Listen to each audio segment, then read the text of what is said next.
Hello friends, आज मैं बता रहा हूँ आपको मिट्टी यानी भारत का मिट्टी। भारत का मिट्टी जितना भी होगा उसके बारे में आज समझा रहा हूँ। यानी जलोढ़ मिट्टी, काली मिट्टी, मृदा मिट्टी, जैसा भी मिट्टी होगा आपको समझ आएगा 100% कहते हैं। चलिए मिट्टी के बारे में समझते हैं। पहले देखिए मिट्टी क्या होता है। आप लोग, हम लोग चाहे कोई भी दुनिया में रह रहा है स्थान पर, यानी जितना धरती हुआ है ये सब क्या हुआ, मिट्टी हुआ है। इसी के बारे में आप जानेंगे कि मिट्टी क्या है, मिट्टी में क्या चीज पाया जाता है, मिट्टी में क्या है ऐसा चीज। धरती एक दूसरे के आकर्षण में मतलब बांधा हुआ है मिट्टी, इसी के बारे में आप समझेंगे। चलिए मिट्टी, पहला नंबर भारत का मिट्टी, यानी मिट्टी की इंग्लिश इंग्लिश में कहते हैं सॉइल। सॉइल कहता है इंग्लिश में, अब इंग्लिश मीडियम वाला इंग्लिश में सॉइल कीजिएगा, यानी मिट्टी। देखिए मिट्टी, मिट्टी के पहले अध्ययन को क्या कहते हैं, तो मृदा विज्ञान। मृदा उसे कहते हैं, पहले मृदा क्या है पहले समझिए, उसके बाद उनके तक मृदा क्या है। देखिए मृदा मिट्टी में पाया जाता है। जैसे कोई कोई आप समझ, जैसे ये पहाड़ हुआ हुआ ना, इसमें मतलब यहाँ उगेगा नहीं, कोई सामान लगा दिए, मान के चलिए बालू पर कोई सामान लगा दीजिएगा, गेहूँ तो उपजेगा नहीं, उपजेगा। उसी को मृदा कहा जाता है। जैसे कोई कोई उपजाऊ खेत होता है, कोई कोई बंजर खेत, इसी के बारे में आज मतलब पता लगा है। चलिए पहला है मिट्टी के अध्ययन को क्या कहते हैं, मृदा विज्ञान। यानी आपको इंग्लिश मीडियम में होगा तो पेडोलॉजी कहते हैं। क्या कहते हैं, सॉइल अध्ययन को क्या कहते हैं, पेडोलॉजी। देखिए मिट्टी का अध्ययन क्या कहते हैं, मृदोलॉजी विज्ञान। मृदोलॉजी विज्ञान, मिट्टी समझ लीजिए। देखिए मिट्टी 8 प्रकार को मतलब 8 वर्गों में बांटा गया है, 8 प्रकार के बोल सकते हैं। तो पहला क्या है, जलोढ़ मिट्टी। जलोढ़ मिट्टी यानी एलुवियल सॉइल मिट्टी। देखिए पहला जलोढ़ मिट्टी क्या है, ये नदी देखे होंगे, नदी तो जानबे करते हैं, गंगा नदी की लंबाई कितना है, 2525 किलोमीटर भारत में। तो मान के चलो ये गंगा नदी है, समझा देते हैं, ये गंगा नदी है। मान के चलो ये नदी है ना, ये पानी भरा हुआ है। ये खाली स्थान है, धरती क्या है, धरती। धरती मान लीजिए ये है। इस पर से जैसे बाढ़ आएगा, मान लीजिए बाढ़ आएगा, देखो पानी आएगा तो इनमें की मट्टी जितना कट उठ के जाएगा इस पर आएगा, इस पर आएगा, फिर पानी रिपीट दोबारा जाएगा, मतलब तो ये मिट्टी जितना यहाँ आया था। देखिए नदी पार के बता दें, ये नदी हो गया, मान के चलिए ये क्या हो गया, नदी। नीचे होता है क्या, जमीन यानी मिट्टी। ये मिट्टी है, क्या है, मिट्टी। मान के चलिए बाढ़ आ गया, क्या आ गया, बाढ़। बाढ़ आएगा तो ये पानी जब इधर से इन्हें टर्निंग करेगा, ये टर्निंग करेगा, ये टर्निंग जब करेगा तो ये सब पानी आ गया बाढ़ से। तो बाढ़ से पानी आया तो इसके बाद जितना माटी यहाँ के था, पहाड़ी वाला इलाका वाला जितना, ये सब करके ये सब ये जो आप सकते हैं, जहाँ गड्ढा, जहाँ तक गड्ढा रहेगा वहाँ भरेगा, यही भरेगा।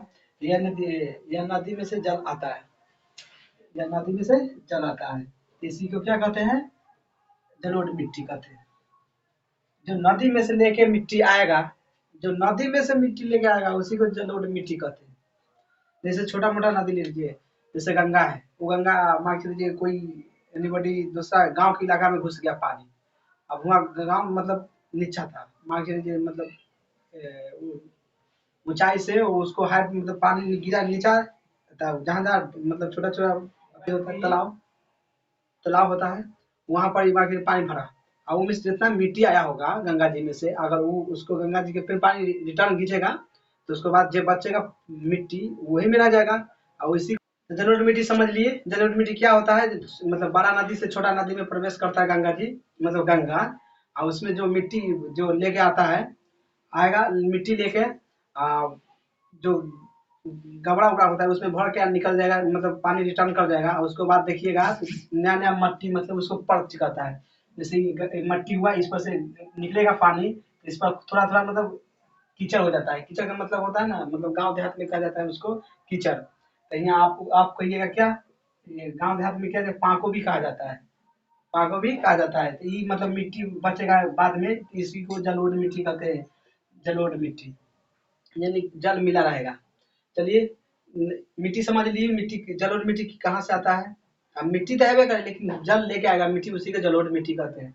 यह मिट्टी में पोटास पाया जाता है, मिट्टी में क्या पाया जाता है, पोटास। पोटास है, लेकिन नाइट्रोजन और फास्फोरस की ह्यूमस कम रहता है। नाइट्रोजन और फास्फोरस। फास्फोरस समझते हैं ना, मिट्टी में कम पाया जाता है, जलोढ़ मिट्टी में खास करके। अब मतलब नाइट्रोजन, लेकिन मिट्टी में मतलब ये सब जितना मिट्टी है उसमें नाइट्रोजन की अधिकतर मात्रा होता है, लेकिन जलोढ़ मिट्टी में फास्फोरस और नाइट्रोजन के मतलब मात्रा कम हो जाता है जलोढ़ मिट्टी में। चलिए अगला लेते हैं। अगला, भारत में लगभग 22% जलोढ़ मिट्टी भारत में है। समझिए 100% में से 100% में से 22% भारत में क्या है, जलोढ़ मिट्टी, यानी जल का मिट्टी।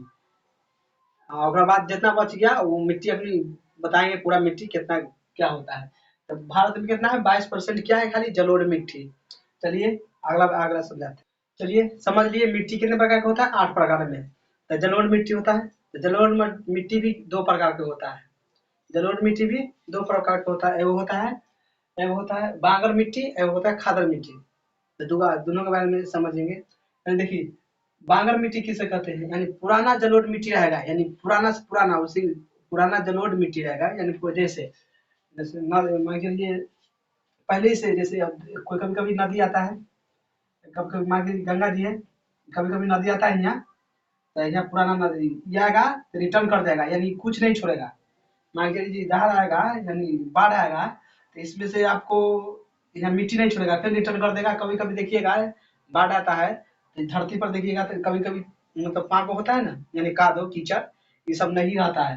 तो इसी को जैसे जहाँ ये सब कहाँ पता चलेगा, जैसे जहाँ बालू वाला जगह होगा ना, बालू वाला, वहाँ देखिएगा तब पता चल जाएगा। जब बालू पर जैसे रेत चलेगा, वहाँ पर जाके देखिएगा तो जहाँ पर आपको मिट्टी नजर नहीं आएगा, क्या कि रिटर्न फिर खींच लेगा माटी के, फिर जैसे वापस आएगा फिर रिटर्न खींच लेगा।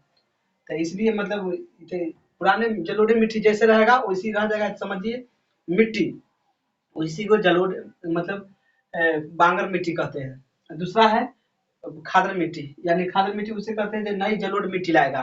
समझाते जब नहीं जे जलोढ़ मिट्टी कैसे आता है। मान लीजिए इधर आती है बाढ़, बाढ़ आके धरती है, इस पर गंगा जी है, गड्ढा होता है, इस पर पानी भरेगा, ये सब जितना मिट्टी लेके आएगा, मिट्टी लेगा गधवा का भरा, फिर रिटर्न करेगा, तो जितना मिट्टी था, कंकर था, जितना कुछ भी है पहाड़ी इलाका से आता है, तो ये सब बैठ जाएगा यहाँ पर ही, तो ये निकलने वाला नहीं है। तो इसी को जितना मिट्टी लाएगा उसी को नई जलोढ़ मिट्टी के खादर मिट्टी कहते हैं, यानी खादर मिट्टी उसी को कहते हैं जो नया मिट्टी को खींच के अलग से अपना को आकर्षित करे, मतलब अलग। चलिए अगला समझाते हैं। देखिए जलोढ़ मिट्टी में क्या क्या उपजाऊ कर सकते हैं, आप समझाते हैं। जलोढ़ मिट्टी में आप उपजाऊ कर सकते हैं जैसे धान, गेहूं, मक्का, दलहन और तिलहन, ये सब आप उपजाऊ कर सकते हैं। देखिए धान के मतलब वो खेती होता है, गाँव इलाका में ज्यादा होता है। जैसे आप धान की खेती, यानी चावल की खेती कहाँ होता है, भारत में।